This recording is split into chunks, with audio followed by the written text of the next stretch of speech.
नमस्कार दोस्तों, स्वागत है आपका स्टार ब्राइट स्टडी में, जहां हम Bihar board class 10th history के चैप्टर 2 पार्ट 1 समाजवाद को आसान भाषा में समझेंगे। इस वीडियो के अंत में हम इसी टॉपिक से जुड़े 5 महत्वपूर्ण ऑब्जेक्टिव प्रश्न भी पूछेंगे, तो ध्यान से अंत तक जरूर देखें। समाजवाद। क्या आपने कभी सोचा है कि कोई इंसान दिन रात मेहनत करता है, फिर भी उसकी थाली में भरपेट खाना नहीं होता, और दूसरी ओर कुछ लोग बिना मेहनत के भी सारी सुविधाओं का आनंद लेते हैं? यही सवाल समाज में गहराई से उठने लगा था जब दुनिया बदलाव के दौर से गुजर रही थी। आइए हम इस बदलाव की शुरुआत को समझने के लिए इतिहास के पन्नों को पलटते हैं। सन 1789 की बात है। फ्रांस में एक बड़ी क्रांति हुई जिसे फ्रांसीसी क्रांति कहा गया। इस क्रांति ने केवल एक राजा का तख्त नहीं पलटा, बल्कि लोगों के सोचने का तरीका भी बदल दिया। अब लोग ये समझने लगे थे कि सभी इंसान बराबर हैं, किसी के पास जन्म के आधार पर विशेषाधिकार नहीं होने चाहिए।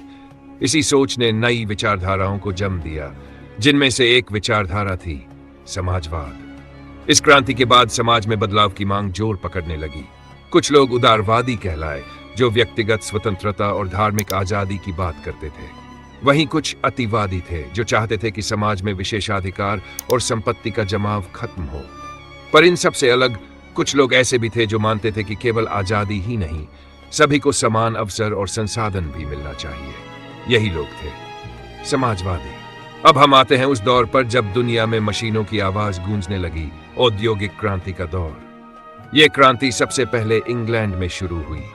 बड़े बड़े कारखाने बनने लगे, उत्पादन बढ़ा, व्यापार बढ़ा और अमीरी बढ़ी।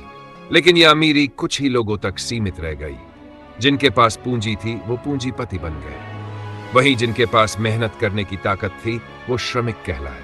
लेकिन उनका शोषण होने लगा। फैक्ट्रियों में काम करने वाले मजदूरों को बहुत कम मजदूरी मिलती थी, काम के घंटे बहुत अधिक होते थे और रहने की सुविधा तक नहीं थी। बच्चों से भी काम करवाया जाता था। महिलाओं को भी बिना सुरक्षा के काम पर लगाया जाता था। यह हालात देखकर कुछ विचारकों ने कहा कि यह अन्याय है और इसे बदला जाना चाहिए। उनका मानना था कि सिर्फ कानून की बराबरी से कुछ नहीं होगा, हमें सामाजिक और आर्थिक बराबरी लानी होगी। यही सोच समाजवाद का आधार बनी। समाजवाद का अर्थ है एक ऐसी व्यवस्था जहां उत्पादन के साधनों जैसे कि जमीन, फैक्ट्री और पूंजी पर समाज का नियंत्रण हो, न कि कुछ अमीर व्यक्तियों का। इसका उद्देश्य है कि उत्पादन का लाभ सभी को मिले, न कि केवल पूंजीपतियों को। यह विचार 1827 में पहली बार समाजवाद शब्द के रूप में सामने आया। शुरुआत में जो समाजवादी थे उन्हें आदर्शवादी या स्वप्नदर्शी समाजवादी कहा गया। ये लोग मानते थे कि समाज में बदलाव नैतिकता और सहयोग से लाया जा सकता है। इनमें प्रमुख नाम थे Saint Simon, Charles Fourier, Louis Blanc और रॉबर्ट ओवेन। सेंट साइमन का विचार था कि राज्य और समाज को इस तरह संगठित किया जाना चाहिए जिससे गरीबों का भला हो और शोषण खत्म किया जा सके। उनका मानना था कि हर व्यक्ति को उसकी क्षमता के अनुसार काम करना चाहिए और उसे उसके काम के अनुसार पारिश्रमिक मिलना चाहिए। यह विचार आगे चलकर समाजवाद की रीढ़ बन गया। चार्ल्स फूरिये ने सेंट साइमन की बात को आगे बढ़ाया और कहा कि श्रमिकों को बड़े कारखानों में नहीं, बल्कि छोटे समूहों में काम करना चाहिए, जिससे पूंजीपतियों द्वारा उनका शोषण न हो सके।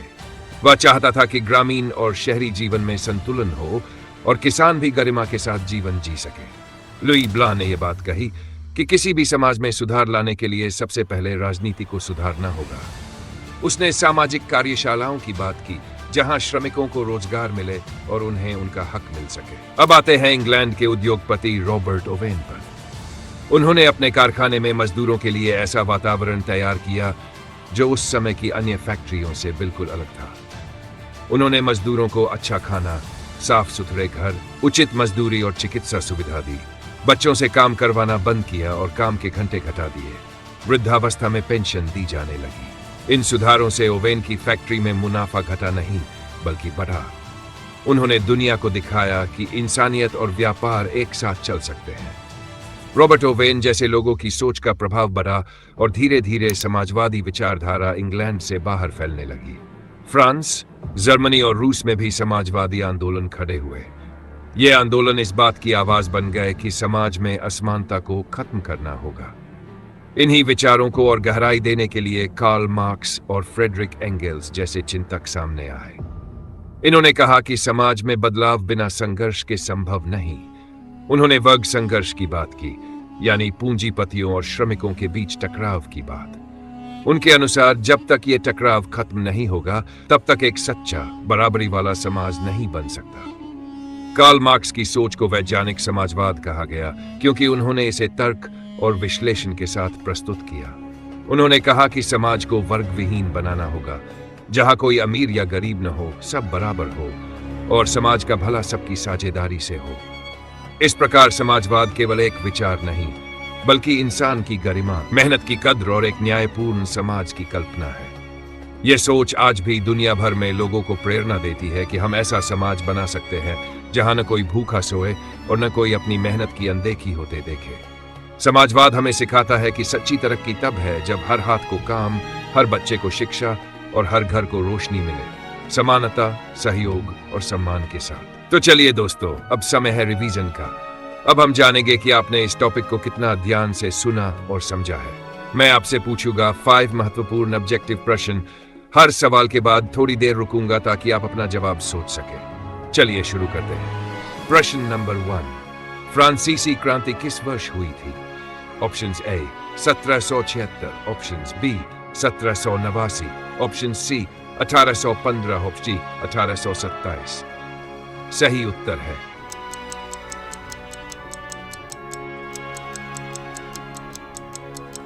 1789।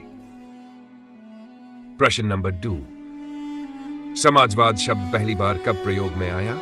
Options A 1815, options B 1789, option C 1827, options D 1848। सही उत्तर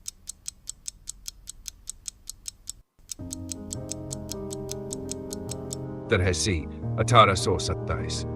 प्रश्न नंबर 3, निम्न में से कौन एक स्वप्नदर्शी समाजवादी नहीं थे? Options A Robert Owen, options B Louis Blanc, option C Karl Marx, options D Saint Simon. सही उत्तर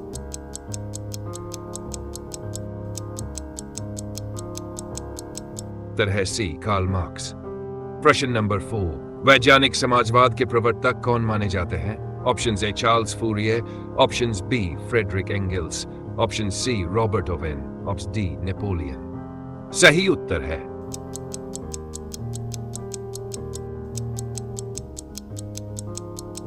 बी फ्रेडरिक एंगेल्स। प्रश्न नंबर 5, रॉबर्ट ओवेन ने मजदूरों के लिए कौन कौन सी सुविधाएं दी थी? ऑप्शंस बेहतर भोजन, ऑप्शंस उचित मजदूरी, ऑप्शन सी बच्चों के लिए शिक्षा, ऑप्शंस डी उपरोक्त सभी। सही उत्तर है डी उपरोक्त सभी। तो दोस्तों, आपने कितने सही जवाब दिए कमेंट में जरूर बताइए, और अगर वीडियो अच्छा लगा हो तो लाइक करें, चैनल को सब्सक्राइब करें और बेल आइकन दबाएं, ताकि ऐसे ही आसान और मजेदार तरीके से पढ़ाई करते रहें। मिलते हैं अगले वीडियो में।